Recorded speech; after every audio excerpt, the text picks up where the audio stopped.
आज हम लोग करने जा रहे हैं BEE का एक्सपेरिमेंट नंबर 2, जिसका नाम है generate different type of wave form, जिसके अंदर आपको साइन वेव, ट्रायंगुलर वेव और सॉटूथ, इसका नाम जो भी है वो आपको जनरेट करना होता है। तो हम क्या करेंगे, हमको प्रैक्टिकल एग्जाम में मैम कनेक्शन करके सब कुछ दे देंगी। उसके बाद हमें यहाँ पर बटन के पास आना है, यहाँ पर 3 बटन से इसको ऑन करो। उसके बाद CRO के पास आना है, यहाँ पर होता है ऑटो सेट, आपको बस इसके ऊपर फॉर्मेलिटी के लिए एक बार क्लिक कर देना। अभी अपना स्टार्ट होगा।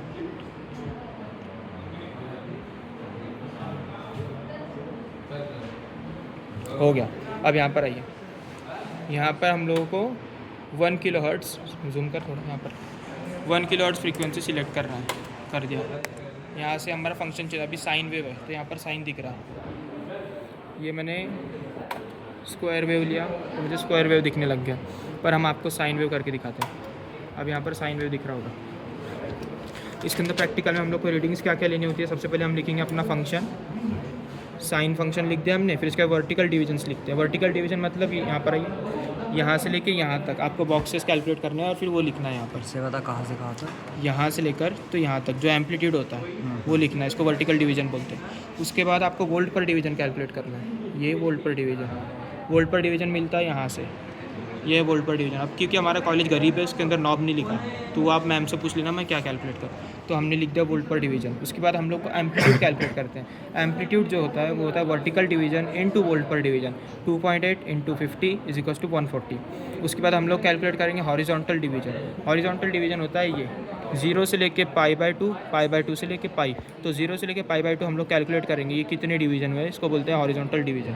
हॉरिजॉन्टल डिवीजन हमने ऑलरेडी रीडिंग ले चुकी है, ये हो गया 1.6 हॉरिजॉन्टल डिवीजन। उसके बाद हम लोग टाइम पर डिवीजन लेंगे। टाइम पर डिवीजन यहाँ से मिलता है, यह है टाइम पर डिवीजन। फिर से हमारा कॉलेज गरीब है और यहाँ पर नॉब नहीं है, तो मैम से बोल देना हमारा कॉलेज क्यों गरीब है। तो यहाँ पर आ गया टाइम पर डिवीजन। फिर हम लोग कैलकुलेट करेंगे टाइम। टाइम होता है हॉरिजॉन्टल डिवीजन इनटू टाइम पर डिवीजन। तो टाइम आ गया हमारा 1.6 × 2 1.6 × 2 × 10⁻³ फिर इसके हम लोग कैलकुलेट करते हैं फ्रीक्वेंसी। आप यहाँ पर आ जाइए।